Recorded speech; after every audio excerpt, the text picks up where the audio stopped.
নমস্কার বন্ধুরা, 25 মে মোহক মঙ্গল ইউটিউবে ডিআর এএনআই টাইটেল দিয়ে একটি ভিডিও আপলোড করে, যেখানে থাম্বনেইলে তিনি লিখেছিলেন যে আমি মোহক এবং আমি ভয় পাইনি। তারপর থেকেই ভারতের ইউটিউব কমিউনিটিতে আলোড়ন পড়ে যায় এবং একটি গোপন তোলাবাজির আরোপ প্রকাশ্যে চলে আসে ও জানা যায় যে বিভিন্ন ছোট বড় খবর পরিবেশনের চ্যানেল এবং বিশ্লেষণাত্মকমূলক ভিডিও যারা তৈরি করেন তাদের ইউটিউব চ্যানেলকে কপিরাইট স্ট্রাইক মেরে বন্ধ করে দেওয়ার হুমকি দিয়ে লক্ষ লক্ষ টাকা আত্মসাৎ করে নিচ্ছে একটি নিউজ মিডিয়া কোম্পানি এএনআই। এটি ভারতসহ দক্ষিণ এশিয়ার সবচেয়ে বড় নিউজ মিডিয়া কোম্পানি এবং এরা বাৎসরিক একটি সাবস্ক্রিপশনের মডেলে কাজ করে, অর্থাৎ বিভিন্ন নিউজ চ্যানেলগুলি এএনআইকে বাৎসরিকভাবে কিছু টাকা দেয় এবং তারপর এএনআই তাদের নিউজ রিপোর্টারদের সংগ্রহ করা খবরগুলিকে সেই সব খবরের চ্যানেলগুলিকে ব্যবহার করতে দেয়। অর্থাৎ আপনি যদি এএনআইয়ের নাম নাও শুনে থাকেন তাহলেও আশ্চর্য হওয়ার কিচ্ছু নেই, কারণ এএনআইয়ের কোনো নিউজ চ্যানেল নেই, থাকার মধ্যে শুধু একটি ইউটিউব চ্যানেল আছে। তবে আমাদের দেশে যত নিউজ চ্যানেল রয়েছে তাদের সবাইকেই খবর পরিবেশন করে এদের নিউজ রিপোর্টাররাই। বেশিরভাগ নিউজ চ্যানেলেই দেখবেন যে নিউজ রিপোর্টাররা এরকম একটা মাইক ধরে আছে।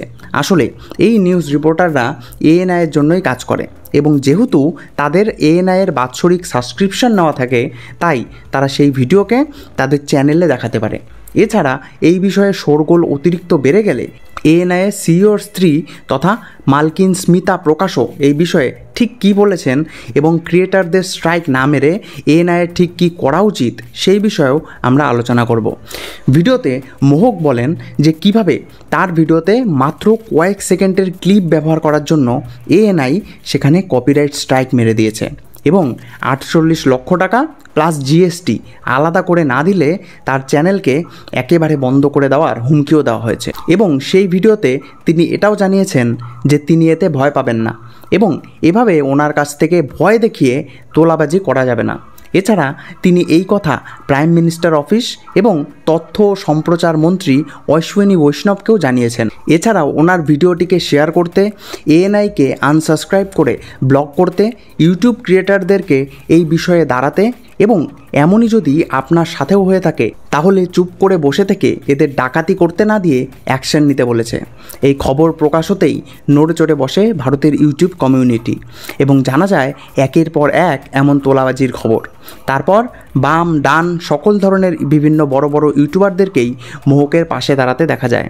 সেই সব ইউটিউবারদের মধ্যে অনেক বড় বড় ইউটিউবারের নামও আছে, যেমন ধ্রুব রাঠি সেই ভিডিওর কমেন্টে লিখেছেন যে আপনার প্রতি পূর্ণ সমর্থন আছে, মনে হচ্ছে এএনআই একটি তোলাবাজি চক্র চালাচ্ছে, সকল ভিডিও নির্মাতাদের এর বিরুদ্ধে একত্রিত হওয়া দরকার। থাগেশ লিখেছেন ধন্যবাদ এই ভিডিওটি বানানোর জন্য, আমিও একটি স্ট্রাইক পেয়েছি এবং সাবস্ক্রিপশনের নামে 15 লক্ষ টাকা চাওয়া হয়েছে মাত্র 2 সেকেন্ডের একটি ক্লিপ ব্যবহার করার জন্য। নীতিশ রাজপুত লিখেছেন ইউটিউবের এমন পদক্ষেপ নেওয়া উচিত যাতে বছরের পর বছর কঠোর পরিশ্রম করার পর ক্রিয়েটাররা অসহায় বোধ না করে। কমেডিয়ান কুনাল কামরা লিখেছেন ইউটিউব ইন্ডিয়াকে জবাবদিহি করতে হবে এবং নির্মাতাদের ব্ল্যাকমেইল করার জন্য এএনআইকে তাদের প্ল্যাটফর্ম থেকে নিষিদ্ধ করা উচিত। নির্মাতারা এই প্ল্যাটফর্মকে তৈরি করেন, এএনআইয়ের মতো চোরেরা নয়।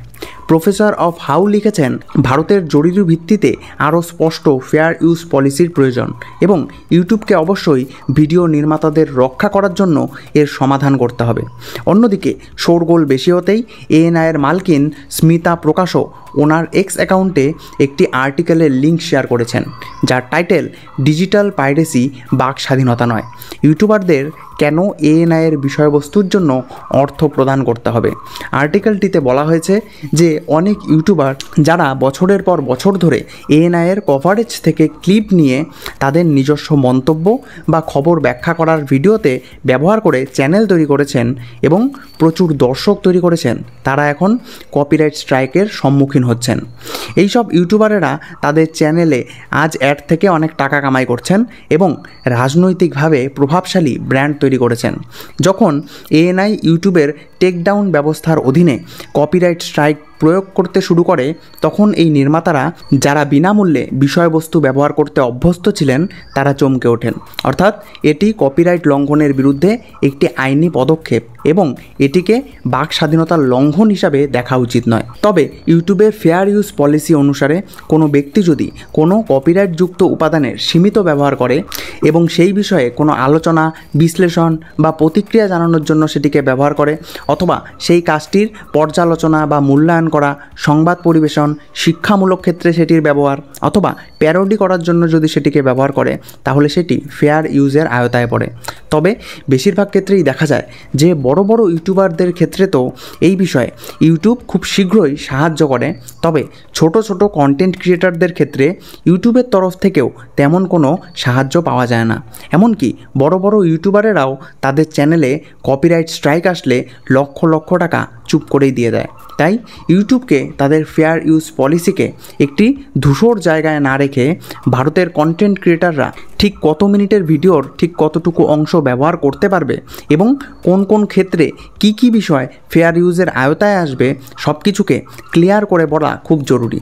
এছাড়া অনেকে বলছে যে এএনআই যদি তাদের এই বিজনেস মডেলকে নিউজ চ্যানেলের থেকে শিফট করে ইউটিউব ক্রিয়েটারদের কাছেও নিয়ে যেতে চায় এবং তাদের সংগ্রহ করা নিউজ ভিডিওগুলিকে ইউটিউবারদের কাছেও বিক্রি করতে চায়, তাহলে ইউটিউবারদেরকে এইভাবে ব্ল্যাকমেল না করে বরং ইউটিউবারদের সামর্থ্য অনুযায়ী তাদের জন্য একটি সাবস্ক্রিপশন প্যাকেজ তৈরি করা উচিত, যাতে ইউটিউবারেরাও তাদের সাবস্ক্রিপশন কিনে পোষাতে পারে এবং তারা এমন একটি মডেল তৈরি করতে পারে যে বিভিন্ন সাবস্ক্রাইবার বেসের জন্য তারা আলাদা আলাদাভাবে সাবস্ক্রিপশন মডেল একটি তৈরি করতে পারে। তবে অনেকেই আবার বলছেন যে 12-13 বা 20 মিনিটের একটি ভিডিওতে যদি মাত্র 9-10 সেকেন্ডের ক্লিপ ব্যবহার করলেও এভাবে সাবস্ক্রিপশন নিতে হয়, তাহলে এভাবে কতগুলি নিউজ মিডিয়া কোম্পানির সাবস্ক্রিপশন আদৌ নেওয়া সম্ভব? ইতিমধ্যেই এএনআইকে এই বিষয়ে ব্যাপকভাবে বয়কট করার ডাক দিয়েছে বিভিন্ন ইউটিউবারেরা এবং অনেক জায়গাতেই দেখা যাচ্ছে যে অনেকেই এএনআইয়ের রিপোর্টারদেরকে ইন্টারভিউ দিচ্ছেন না এবং টুইটারেও এই বিষয়ে ট্রেন্ড চালানো হচ্ছে। তবে আপনাদের এই বিষয়ে ঠিক কী মত, যে এভাবে টুইটারে ট্রেন্ড চালালে অথবা সবাই মিলে চাপ প্রয়োগ করলে কি এএনআই এভাবে কপিরাইট স্ট্রাইক দেওয়া বন্ধ করে দেবে, নাকি এএনআইয়ের মতো বিশাল নিউজ নেটওয়ার্কের এতে কোনো প্রভাবই পড়বে না এবং এএনআইয়ের কি বিভিন্ন সাবস্ক্রাইবার বেসের ইউটিউবারদের জন্য আলাদা আলাদা করে কোনো সাবস্ক্রিপশন প্যাকেজ আনা উচিত? এই বিষয়ে আপনাদের ঠিক কী মত তা অবশ্যই কমেন্টে জানাতে ভুলবেন না। ধন্যবাদ।